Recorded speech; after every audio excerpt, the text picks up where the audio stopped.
So in our previous video, we talked about substance abuse disorders, specifically alcohol abuse, and we went over alcohol abuse completely.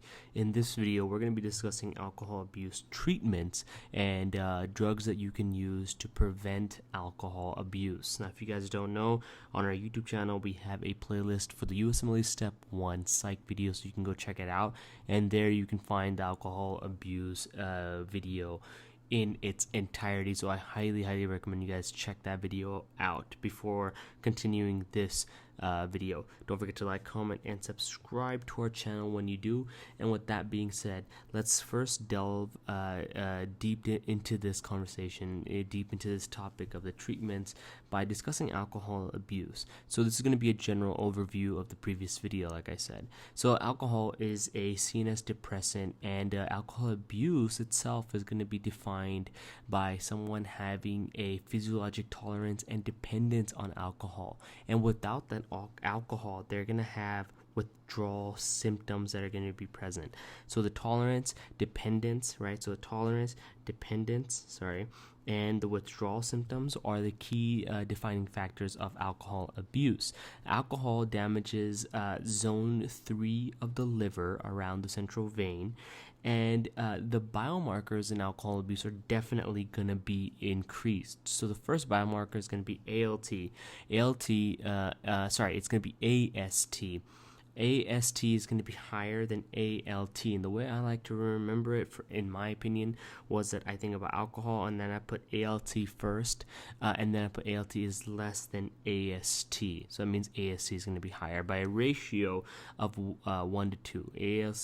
AST is going to be 2 times the amount of ALT, but this normally is going to return back in 7 days. So it's going to be back to normal within 7 days. So what's a longitudinal way of checking for alcohol abuse?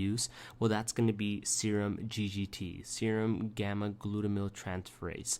This is going to be a measurement for liver damage that is used in a long-term fashion, because normally it returns back to normal in 2 to 6 weeks. So after 1 week, you want to measure serum GGT instead of AST and ALT. Now, the complications of alcohol abuse include cirrhosis and hepatitis, pancreatitis, Wernicke-Korsakoff syndrome, which we covered briefly in the previous video and intensively in its own video, which you can find on the playlist, as well as peripheral neuropathy and testicular atrophy.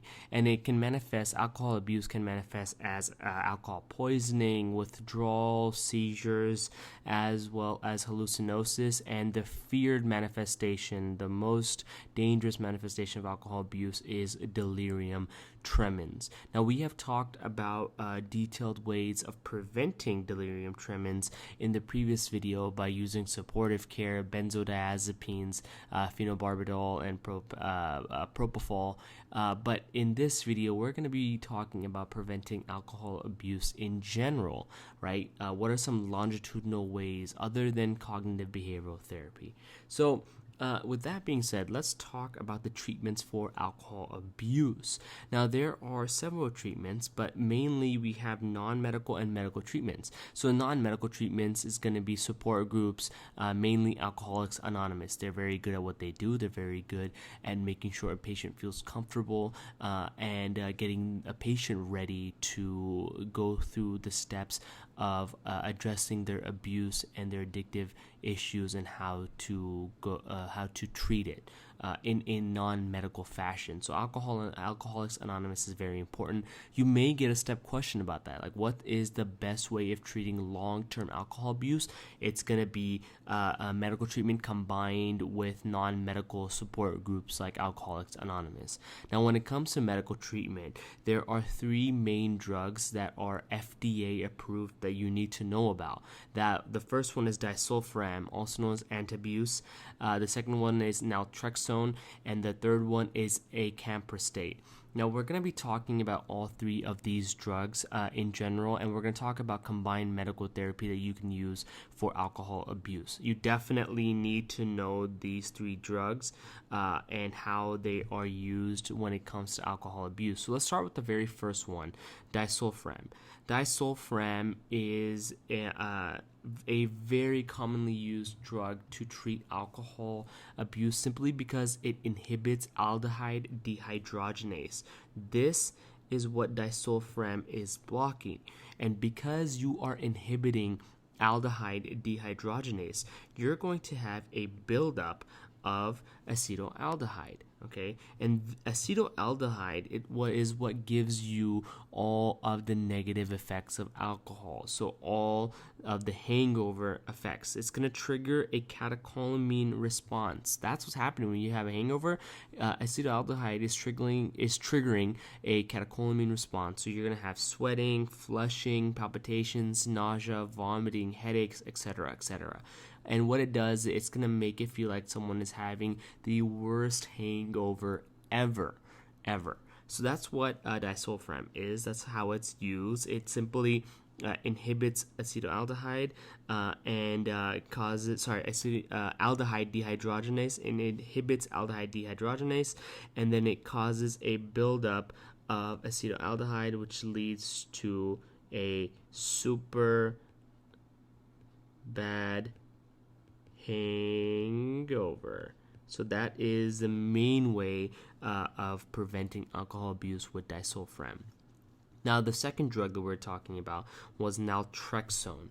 Naltrexone is a long-acting opioid antagonist. Mainly, it is a mu receptor antagonist. Now, the mechanism for this is not fully understood, but what we do know is it may help reduce relapse to heavy drinking, and it's reported to reduce the positive reinforcing, aka the pleasurable effects of alcohol, and suppressing its cravings by acting as a receptor antagonist. Okay, so that is what naltrexone is.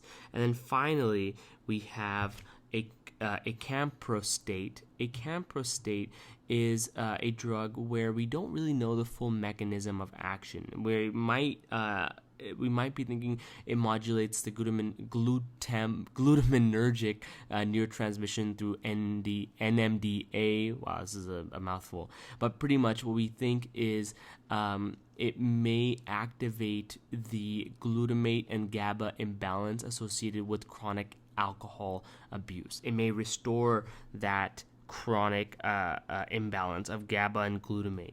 Okay, so what it's thought is that a camprostate is used to reduce the negative reinforcement. Now, there is mixed results in supporting the efficacy, and there are very common GI side effects that can occur, but the main thing you need to know about a camprostate is that there is a rare but very serious side effect that can happen, which can include suicidal thoughts and ideation. Patients who take this drug may have a higher risk for suicide. That's definitely something you should know. Now, when it comes to treating someone who has alcohol abuse, along with the non-medical treatments like support groups of Alcoholics Anonymous, etc., you may want to use combination medical treatment to treat the positive and negative effects. So combined treatment sometimes is very helpful for specific patients.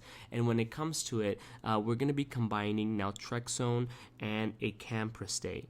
Now, the reason why is because they both have different mechanisms of action. That's a very important thing to understand.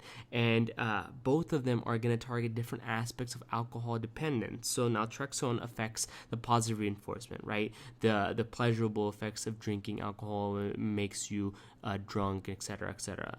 Now, that's what naltrexone is theoretically seen to reduce. It reduces the risk of heavy drinking if a relapse occurs from disulfiram. A camprostate reduces the negative reinforcement, right? Theoretically, it decreases the conditioned craving and distress following cessation. It decreases your withdrawal symptoms. Now, if you combine these two together, you're going to have a dual effect on the patient's ability to fall off the wagon. Now, you can also give disulfiram. Keep in mind, disulfiram is more so given in order to add a punishment of sorts, right? That's a positive punishment. You're adding a punishment, and that punishment is going to be a patient feeling like they have the worst hangover ever. Just a little bit of classic, a classic conditioning for you.